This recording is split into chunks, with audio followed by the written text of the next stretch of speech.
자, 오늘 시장 전반적으로 스포츠라이트는 반도체 그리고 현대차 그룹주 이렇게 쏠려 있는 상황이거든요. 특히나 현대차 그룹주 오늘 막강한 시세를 자랑하고 있는 상황입니다. 그런데 오늘 아침에 하반기 자동차 업종에 대해서 유진투자증권 이재일 연구원이 긴 보고서를 냈습니다. 직접 인터뷰를 해보면서 오늘 현대차 그룹주가 스포트라이트를 받는 결정적인 이유에 대해서 분석을 해드리도록 하겠습니다. 이재일 연구원 연결하겠습니다. 연구원님 반갑습니다. 네, 안녕하십니까. 유인투자증권 이재일입니다. 네, 오늘 아침에 자동차 업종, 특히 하반기 전략의 스포트라이트를 받을 기업들 쭉 분석을 하셨더라고요. 굉장히 인상적이었습니다.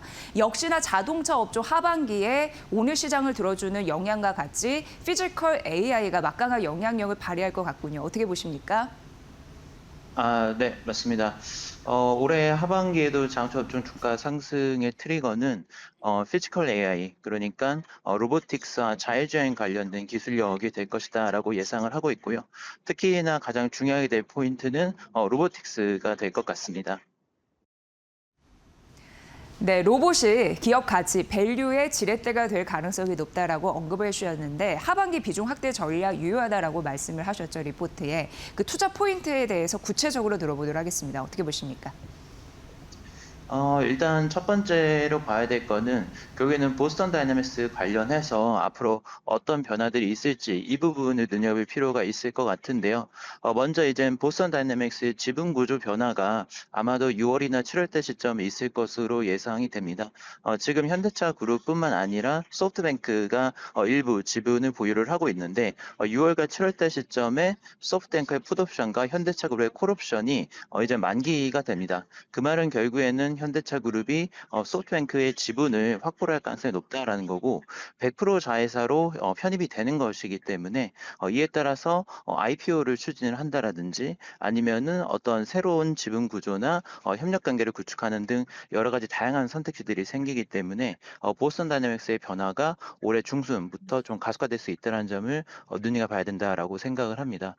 이 BD 지분 같은 경우는 결국에는 상장을 하게 될 것으로 예상이 되는데 상장을 할 경우에는 지배적 개편 시나리오와 연결되기 때문에 현대 모비스나 현대 글로비스와 같은 지배구조 개편 수혜주로 언급되는 종목들이 주가가 좀 탄력을 받을 수 있을 것으로 예상을 합니다. 그리고 두 번째는 알맥이라고 해서 이제 휴머노이드 로봇을 생산 라인에 직접적으로 투입하기 전에 그 전 단계에 이제 로봇을 트레이닝하기 위한 어떤 센터가 개소를 하게 되는데요. 그게 여름이라고 이제 언급이 됐는데 아마도 3분기 시점이 될 것으로 예상을 합니다. 지금 아틀라스가 여러 가지 시연 영상들을 계속해서 올리고 있는데 앞으로 이제 실전 라인에 투입이 돼서 작업을 하는 모습들을 3분기 중에 확인을 할 수 있을 것 같습니다. 이것도 마찬가지로 로보틱스 기술력에 대한 입증이 될 것이기 때문에 결국에는 전반적인 주가 상승에 상당히 좀 도움이 될 것으로 예상을 합니다. 여기에서 이제 수혜를 볼 수 있는 종목들을 보면은 당연히 이제 현대차, 기아를 빼놓을 수 없을 거고요. 거기에다가 핵심 부품을 공급하는 현대 모비스 그리고 로봇 관제 시스템을 앞으로 담당하게 될 현대차 그룹의 소프트웨어 전문 기업인 현대 오토에버 같은 경우가 가장 크게 수혜를 볼 수 있는 기업들이 아닌가 이렇게 생각을 하고 있습니다. 네, 일목요연하게 정리를 잘 해주셨습니다. 보스턴 다이내믹스 굉장히 중요한데 지분 구조에 대한 변화를 다음 달 아니면 7월에 우리가 볼 수 있을 것으로 예상되고 로봇, 아틀란스가 생산 현장에서 일하는 모습 역시 우리가 3분기에 볼 수 있겠군요. 역시 피지컬 AI 관련주로 오늘 현대그룹주가 스포트라이트를 받고 있었습니다. 자, 그럼 그런 관련성이 있는 그런 종목 중에 최선호주는 무엇이고 또 투자 전략을 어떻게 새겨가야 될지 또 들어보도록 하겠습니다. 일단 최선호주로 추천드리는 종목들은 자동차에서는 현대차, 부품사에서는 현대모비스, 그리고 소프트웨어 쪽에서는 현대오토에버 이렇게 세 종목을 연초부터 이제 계속해서 좀 추천을 드리고 있습니다. 결국에는 이 회사가 현대차 그룹 로봇 밸류체인에서 핵심적인 역할을 하는 거는 변함이 없을 거다라고 생각을 하고 있고 이 종목들을 중심으로 투자를 해라라고 이제 좀 말씀을 드리고 싶습니다. 현대차 같은 경우는 목표 주가 100만 원을 투자 의견 매수의 목표 주가 100만 100만 원을 제시를 하고 있고요. 이제 가장 크게 어떻게 보면은 보스턴 다이내믹스의 어떤 메인 주주로서 최대 주주로서 어떤 지분율을 가져게 되고 어떤 기술들이 적용이 됐었을 때 가장 먼저 현대차가 우선적으로 기술 적용을 받을 거기 때문에 이에 따른 이제 수혜가 가장 큰 업체가 이제 현대차라고 생각을 하고 있고요. 현대모비스는 액추에이터 같은 로봇 핵심 부품들을 전담해서 이제 공급을 할 것이기 때문에 이에 따른 수혜 가장 큰 뿐만 아니라 BD 지분 상장 과정에서 지배구조 개편 시나리오 수혜를 볼 수 있다는 점에서 매력도 높다라고 보고 있고요. 현대오토에버는 기존에는 SI 업체로 많이들 이제 인식을 하고 있지만 앞으로는 비즈니스 구조가 구조적으로 변화를 하면서 소프트웨어 전문 기업 그리고 로봇 관제 스마트 팩토리 솔루션 업체로 이제 진화를 할 것이기 때문에 어떻게 보면은 사업 비즈니스 모델 자체가 가장 크게 또 변화한 업체가 현대오토에버라서 이번에 목표 주가를 88만 원으로 상향해서 제시를 했습니다. 이제 현대차도 목표 주가가 100만 원을 넘어섰습니다. 오늘 현대 오토에버 역시 신고가를 경신한 흐름들이 눈에 띄었는데요. 이러한 종목들, 피지컬 AI, 로봇 관련주가 밸류체인으로 엮이면서 비즈니스 구조가 근본적으로 변하고 있다. 굉장히 중요한 시사점이 아닐까 싶습니다. 하반기 업종도 탑픽 업종이라는 점, 종목이라는 점 잘 새겨보시면 좋을 것 같습니다.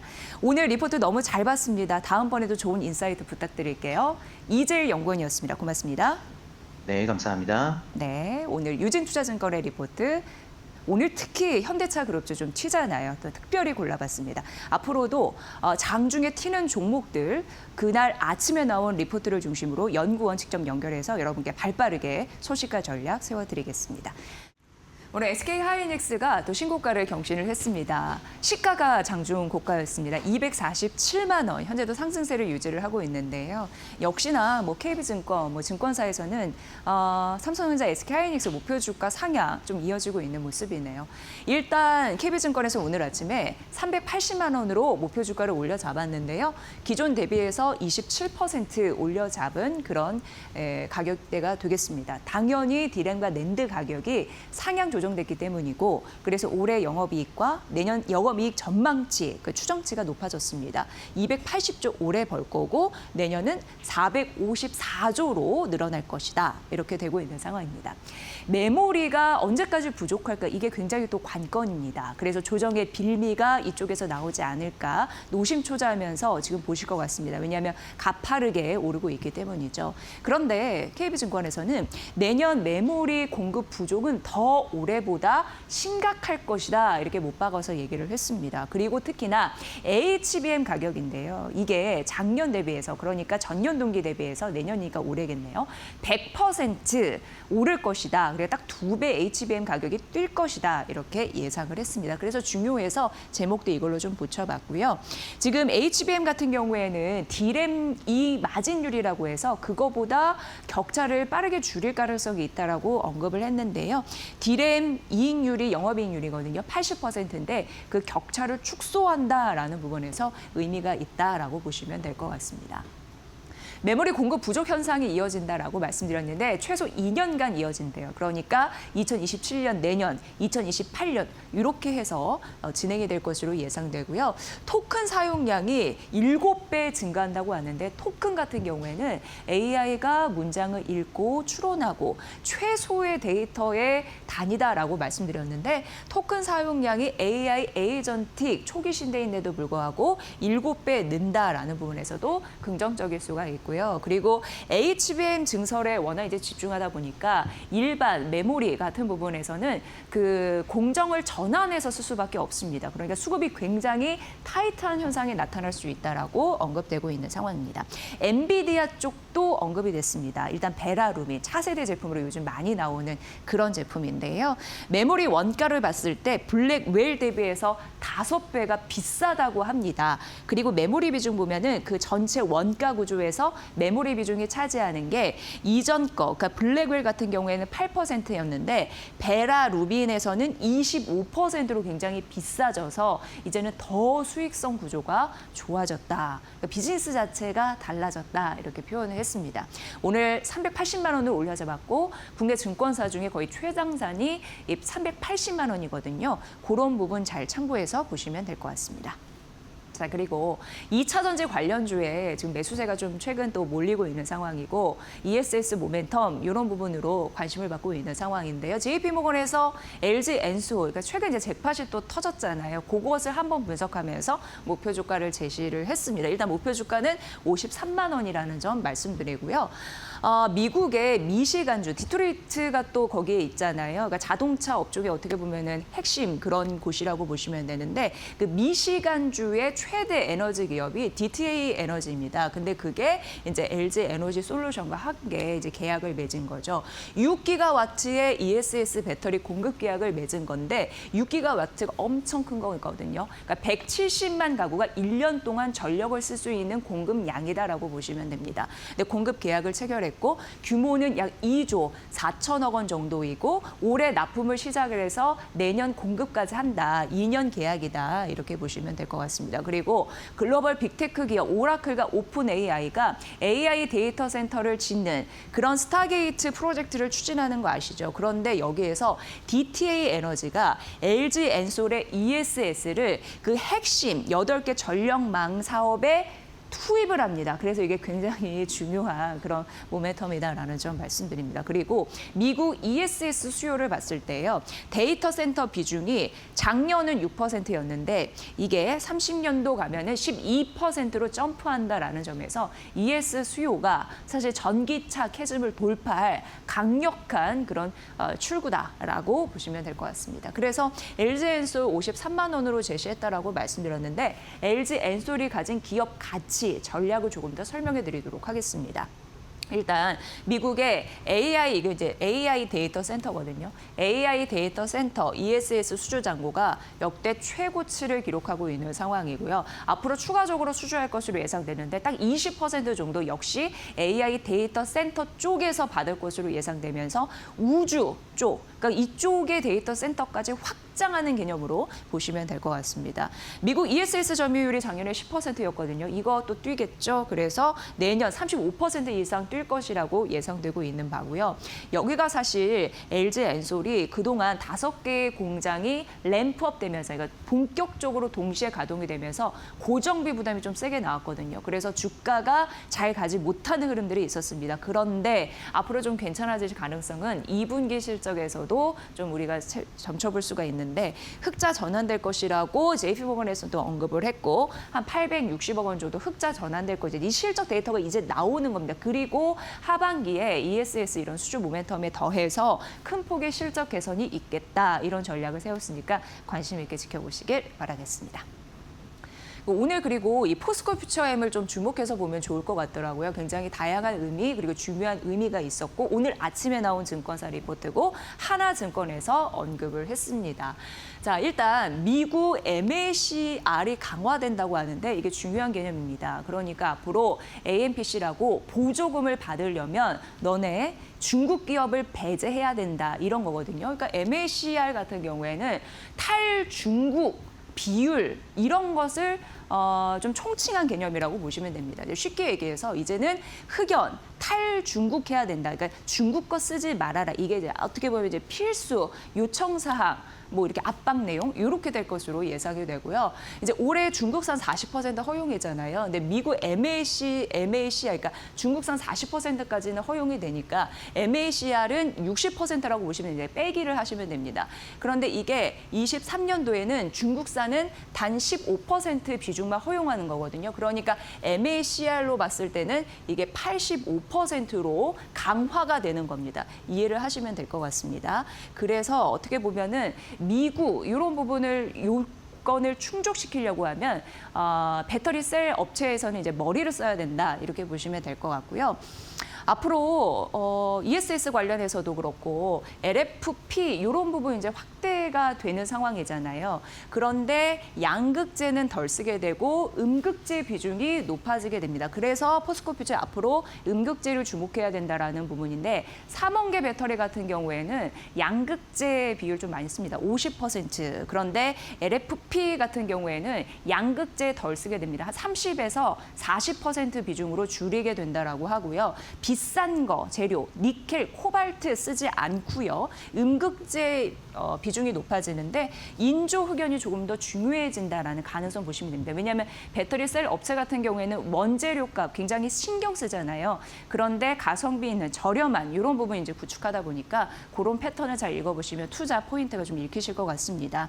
일단 포스코 퓨처엠을 얘기하는 이유가 있는데요. 이제 목표 주가는 29만 4천 원이 되겠습니다. 그러니까 중국 기업을 일부 제외하고 대규모 인조 흑연을 생산할 수 있고 앞으로도 추가적으로 증설할 수 있는 어떻게 보면 유일한 기업이다 이렇게 표현을 했거든요. 하나증권에서는 앞으로 음극재 생산량이 늘어나면서 이 음극재에서 실적 개선에 기여하는 바가 굉장히 클 수 있다라고 강조 또 강조를 했습니다. 그래서 천연 흑연 같은 경우에는 2.2만 톤이 5년 내에 7만 톤으로 늘어날 가능성이 있으니까 이쪽에서 실적 개선이 될 가능성이 있는 거고요.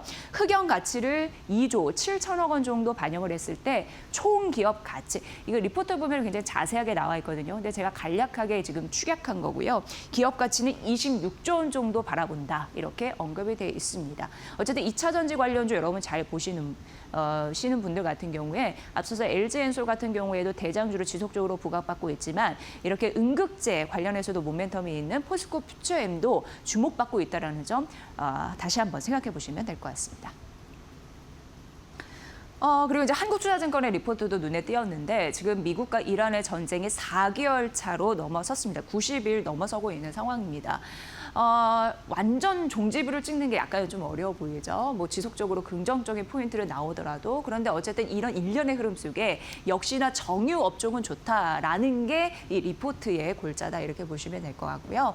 종전수혜는 당연히 이제 정유업이 가져가는데 석유 가격이나 아니면 이제 설비 수급 이런 부분을 감안해 봤을 때 그렇다라고 얘기를 하고 있습니다. 근데 여기가 종전 여부와 상관없이 정부 정책에 굉장히 큰 영향을 받을 것으로 예상됩니다. 소비자들의 가격 부담 때문에 정부 쪽에서는 최고 가격제 정책을 쓰고 있는데 이 시기가 언제 종료가 되는지 굉장히 정유업종에서는 중요한 관건이라고 얘기를 했습니다. 어쨌든 7월 전에 종료가 됐을 때 하반기에 실적이 정상화될 것이다라는 가능성 언급이 되고 있으니까 이 부분 중요합니다. 그러니까 이런 일련의 사태 중에 정유업종이 가장 탑픽 그런 업종인 거고 그리고 중요한 부분은 최고 가격제 이런 부분이 언제 종료가 될 건지 이 여파가 가장 중요하다 이렇게 보시면 될 것 같고요. 그리고 그 고급 연료 있잖아요. 엔진 오일 그쪽에 이제 원료 생산 기반이라고 보시면 되는데 그룹 3 그걸 이제 윤활기유 이렇게 표현하거든요. 근데 그게 생산 수출이 20% 정도 중단이 돼서 결국은 공급 부족 현상이 심화되고 있습니다. 그러니까 고급 차종 중심으로 베이스 오일 이런 부분에 대해서 부족하고 결국 이런 부분에 대해서 수혜를 받을 수 있는 거는 S-오일과 SK 이노베이션이다라고 언급했으니까 이 종목도 함께 눈여겨보시면 될 것 같습니다. 제일 안 좋은 거 예전에 머니코드에서도 한번 언급해드린 바가 있던 것 같습니다. 석유화학 섹터입니다. 이게 종전이 되더라도 유가 부담은 지속이 될 거거든요. 하단선 맨 밑으로 떨어지는 않을 것으로 예상됩니다. 밑에서 보시다시피 유가가 65에서 70달러 아래로 내려가지는 않을 것이다 라고 언급이 되고 있는 상황인데 그래서 실적 압박에 시달릴 가능성이 있고요. 다만 석탄 화학 쪽은 원가가 낮기 때문에 수익성 제동은 안 걸릴 것으로 예상이 되고 오히려 좋을 것으로 보이고요. OCI 같은 경우는 석탄 화학 부분이 있거든요. 그쪽이 종전 여부와 무관하게 개선될 가능성이 있다라고 하면서 한국투자증권에서 전쟁 관련, 에너지 관련해서 4가지 섹터로 나눠서 분석했고 여기에 관련주 얘기했으니까 이 부분 참고해 보시면 될 것 같습니다. 네, 그리고 이제 마지막 리포트가 될 텐데 음식료주 굉장히 인사이트가 있더라고요. 하나투자증권의 리포트였고 관심주까지 탑픽주까지 알려드리도록 하겠습니다. 일단 1분기 이익이 괜찮았거든요. 그러니까 국내는 소비가 좀 둔화됐잖아요. 그럼에도 불구하고 해외 쪽에서 잘 팔렸고 제품 잘 믹스해서 뭐 사업 잘했다 이렇게 분석이 되고 있는 상황입니다. 그런데 이 음식료주 투자할 때 이제 투자 패턴이 완전히 달라졌다고 합니다. 예전에는 가격이 중요했고 이게 수출품이기 때문에 환율이 굉장히 중요했습니다. 그런데 이제는 음식료주 투자를 하실 때 브랜드, 정말 히트 브랜드가 뭔지, 히트 제품이 무엇인지 그걸 따지셔야 된다고 합니다. 브랜드, 플랫폼, 글로벌 유통망 이런 부분이 탄탄한 그런 기업만 살아남을 수 있는 가능성이 있다고 합니다. 왜냐하면 원가 부담, 수출 부담 이런 부분이 있기 마련이죠.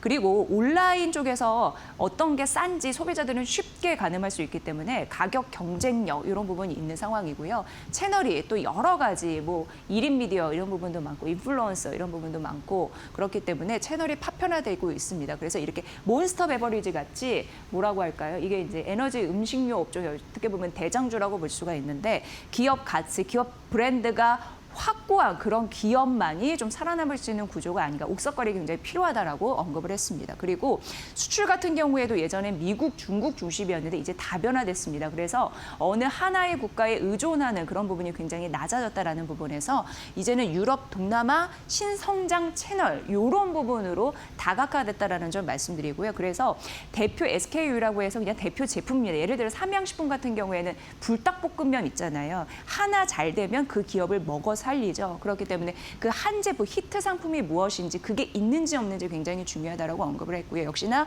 히트 브랜드. 그래서 대형사가 좀 유리한 국면으로 갈 수 있지 않겠냐 이렇게 언급을 했습니다. 지금 지정 확정 리스크 있고요. 원가 부담 있고요. 물류비 변동성도 굉장히 큽니다. 그렇기 때문에 대형 음식료주의 재평가가 시작이 되는데 히트 제품과 히트 브랜드로 수익성 전략 이런 부분으로 공략을 하라라는 게 하반기 음식료주의 대표적인 투자 포인트였고요.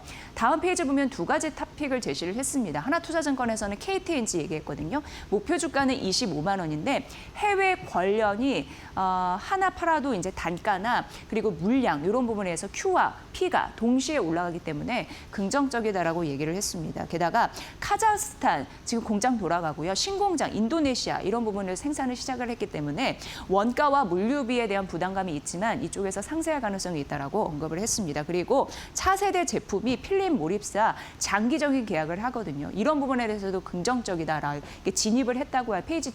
그러니까 장기적인 계약에 또 진입을 했다라는 소리거든요. 그리고 하반기에는 주주 환원 기대가 있기 때문에 KTNG가 긍정적이라고 바라봤습니다. 다음 이제 삼양식품인데요. 이게 이런 게 이제 히트 상품이죠. 불닭. 글로벌 수요는 여전히 견조하다라고 하고 미국과 중국, 유럽 고성장 흐름을 보이고 있고요. 밀양 2공장도 공급 병목을 이제 완화하는 흐름으로 앞으로 이런 부분에서 제품이 잘 나오고 그게 각국에 수출이 되면은 긍정적인 실적을 가져다 줄 것이다라는 부분이고요. 삼양식품은 이미 실적으로 지속적으로 보여주고 있습니다. 매분기 최대 실적이 나타나고 있는 상황이고요. 추가 증설까지 되니까 제품 더 많이 나올 거고요. 그러면서 밸류 재평가될 가능성이 있다라고 하면서 목표 주가 200만 원 제시를 했습니다. 다시금 이 선까지 터치할 수 있을지 보시고요. 음식료주의 투자 포인트가 확연히 달라지고 있다는 점. 저희 머니코드에서 지속적으로 섹터별 투자 포인트, 목표 주가까지 제시드릴 테니까 많이 관심 가져주시면 좋을 것 같습니다.